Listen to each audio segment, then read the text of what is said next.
Hello, my name is Ali and welcome to my channel. We are back with Hakuoki Kyoto wins Toudou's route. Let's go. You're late. You kids are late. Who's gonna answer to my crying stomach? You mean growling, Shin? Really, he's so simple sometimes. You guys ought to apologize to my stomach. He wanted to dig in, but I said, no, we've gotta wait for him. You're such a softie, Shin. Alright guys, it's time to eat. And that means every man for himself. And then the lovely CG. Man, there's barely enough here to feed a kid, let alone a man. So, I'll just have to take yours. His nose, it's like upwards, pointed up. Is that just me? Survival of the fittest. This food is mine. Ooh, that sound makes me cringe. Hey, why do you always steal my food? It's 'cause of the difference in size, kid. I got a bigger body, that means I need more food. Well, I'm still growing, old man, so I gotta eat more too. Sorry you had to see this, Chizuru. They're always like this. I've, gotten used to it. How are we to deal with accepting such insanity? Oh, why aren't you taking anything? Yeah, I'm good. If I eat too much, I slow down. Hey, what do you mean slow? Whatever, I'm taking that. Go for it. So long as I got a little sake to sip, I'm good. Sounds like I'm going with sake too. Try not to worry about eating too much or being a freeloader or something, Chizuru. Just eat your little heart out, okay? I know. I can't help but feel a little bad, though. Well, if you let that get to you, you're gonna lose. You have to protect what's yours. Okay. Always eating alone made the experience of dinner with these men both an exhilarating and a frightening evening for me. It was actually fun.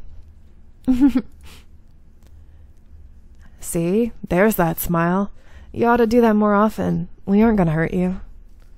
Harada. His mouth curled up into an honest smile of his own. Had I really looked so down? Perhaps they were all trying to cheer me up. I wasn't quite sure how to feel.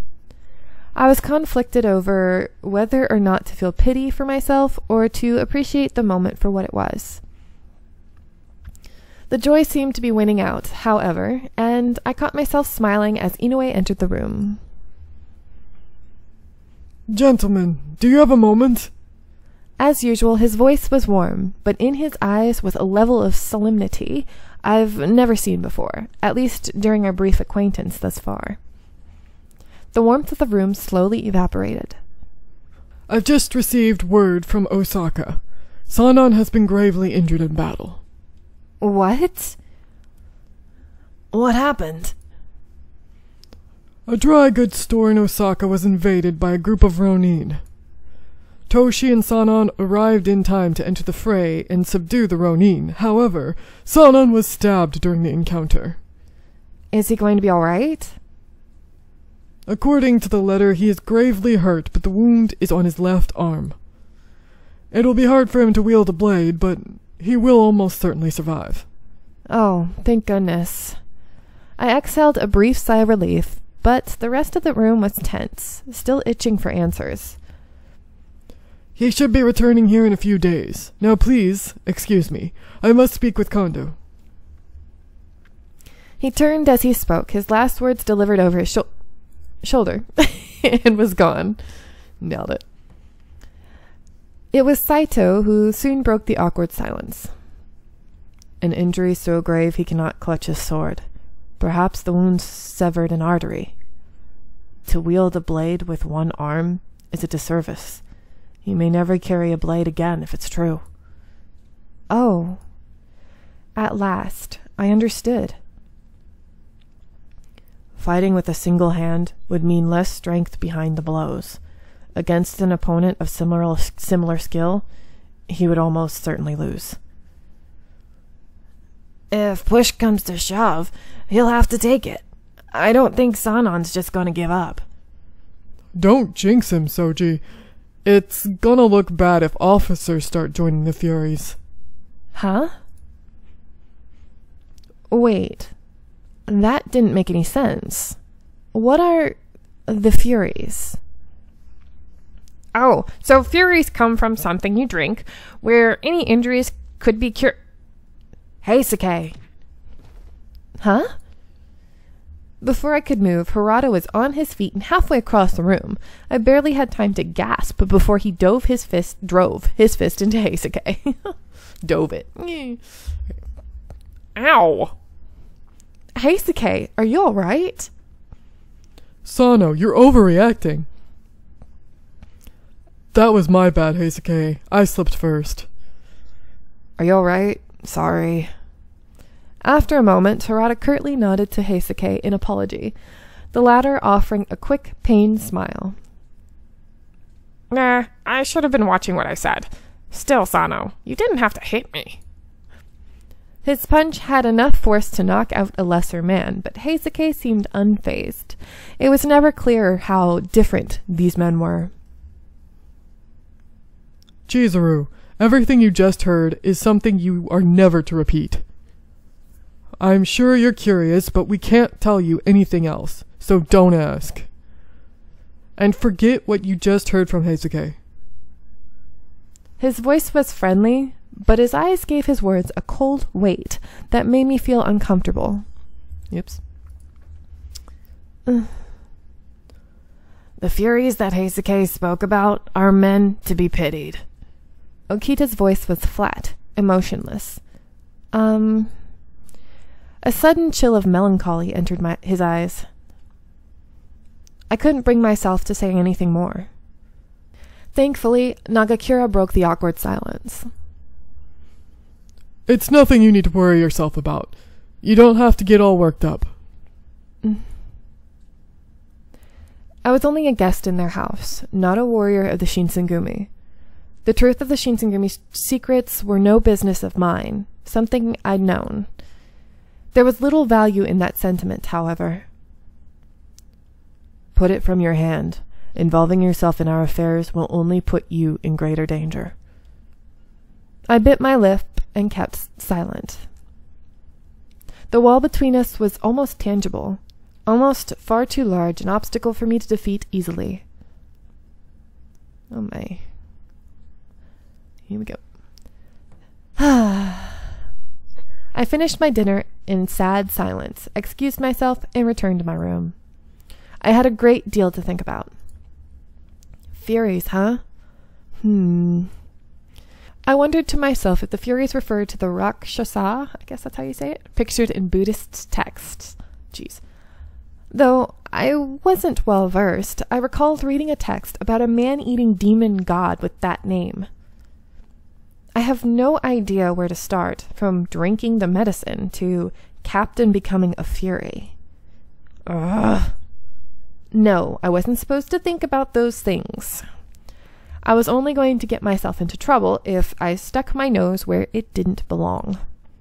Seeing or hearing the wrong thing could kill me. If I die, I'll have a hard time looking for my father. The Shinsengumi captains are keeping themselves hush around me, especially about the Furies. Are they doing it to protect me? Even if I dug around, I'm sure nothing good would come of it. With that in mind, I did my best to clear my head of the evening's events and slipped into my futon. And we're going to fade away. Can we come back now? Yeah. March 1864. Do-do-do-do-do.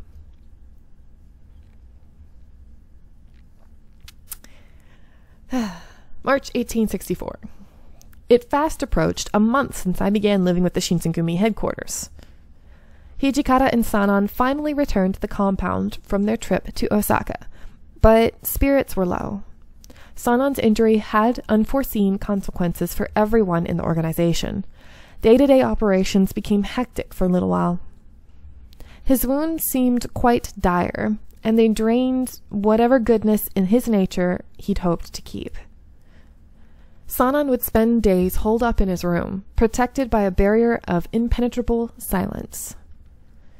If he were to leave his room, a rare occasion now, he was often short-tempered and quickly retreated.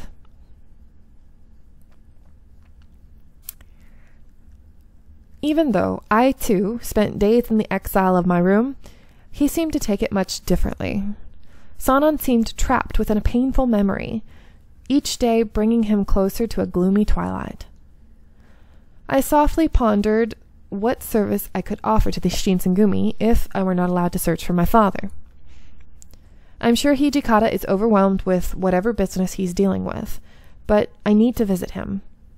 I realized with the tension so high that it's better to have Hijikata on my side rather than not. I crept around the hall looking for Hijikata, but he was nowhere to be seen. Would it be impolite to visit his room directly? As I paced around the hall in contemplation, an unknown warrior appeared before me. One of the two that I hate. I've been living in the Yagi residence for a month, but he was unfamiliar to me. My current dilemma compelled me to approach him.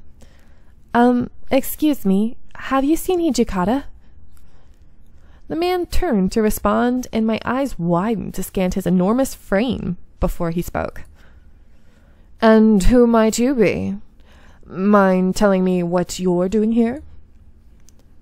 Oh, I am... Well, it's a long story. Don't make me repeat myself. Answer me. I'm Chizuru Yukimura. Ah, I recall hearing the commander's recruited a young apprentice as his new page. Must be you. Yes. I wasn't aware they were telling people that I was an apprentice warrior at headquarters. However, my reputation was the last thing on my mind as I faced this man's pressuring gaze. I didn't appreciate the harsh scrutiny. I didn't appreciate the harsh scrutiny he seemed to impose, scanning me from head to toe. So why don't you start telling me about how you know the chief and commander? I hear you're from Edo, but what kind of tricks did you have up your sleeve to slide in here? I did no such thing. Ah, but judging by how defensive you became, it sounds like I'm right on target. Look, this isn't the place where someone without any worth on the battlefield or in the strategy room can waltz in without earning it. I'm going to ask you one more time. How did you get in with the chief and commander? I, Kanryosai Takeda, am asking you a question. What makes you think you can just ignore me? He grew increasingly agitated, almost like a petulant child, because I refused to answer him. He reached his massive hand over towards me as if to grab me, but then a voice stopped him. Hey, Takeda, what the hell are you doing here? When he recognized Hijikata's voice, he snapped his hand back to his side. Well, well, Commander Hijikata, I'm here on business with Chief Kondo. That's so. I've heard nothing about this. He called me on special orders to assist him while Colonel Sanan is out of commission. However, as it appears, Chief Kondo is nowhere to be seen, so I will be on my way now. I could see him being the type that goes, Toodles, and walks away. I don't know why. Takeda turned to take his leave, but then he slowed his step, leaving us with a few words. As a side note, Commander Hijikata, are the rumors true that you've welcomed this young blood as your page? Not mage, derp. Yeah, I'm a mage, just so you know. Yes, but it is none of your concern to know more. Ah, forgive me. I'll refrain from pressing for details, as it seems to be out of my jurisdiction. I do, however, question your predisposition towards keeping those from your birthplace close to you. It seems I forget myself. Please excuse me. Once Takeda exited the hall, I couldn't help but feel a rush of relief. Hey, Yukimura, don't be walking around the headquarters without permission. Yes, sir. I didn't mean to cause trouble. Your presence here is not common knowledge, and only those staying at Yagi residence know. Be mindful of anyone who visits from the Meikawa residence. Is that clear? Clear. I promise to be more careful going forward. So, may I ask who that man was? That man is the captain of the 5th Division. His name is Konryusai Takeda. Not like he just said that to me, but whatever. His swordsmanship is decent, but he is well-read and possesses a cunning mind for military science. He's a tricky one, so be careful. Okay. Furthermore, if you have no business being out, then I expect you to stay put in your room. Hijikata attempted to dismiss me, having said what he felt was appropriate as a stern commander. I'm going to let you guys go here. I hope you are enjoying, and I'll see you in the next one. Bye!